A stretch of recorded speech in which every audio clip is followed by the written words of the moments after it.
Hello and welcome to 10th Lego and Brick Build.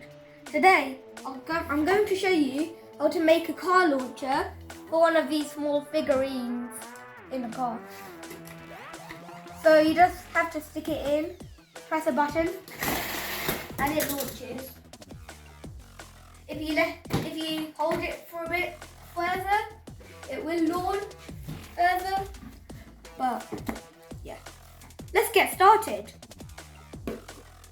So to start, I recommend you getting a hot art motor with this battery box, and you need to connect it to the A port with the S motor here. Now once you've connected it, make a simple gear ratio with one clutch gear and another clutch gear. This one big, this one small.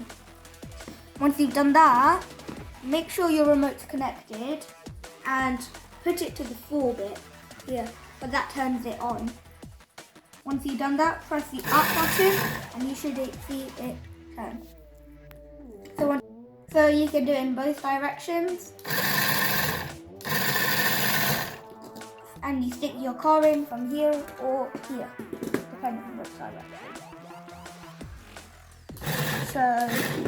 So once you stick your car in, I'm going to stick mine in from here. Press your button and watch your car zoom off. I'm now going to show you this, but from the other direction this time. And it goes really, really fast because of your gear ratio. If you enjoyed this video, please smash that like button and subscribe button if you're on YouTube, or if you're on TikTok, please follow to support me. Bye!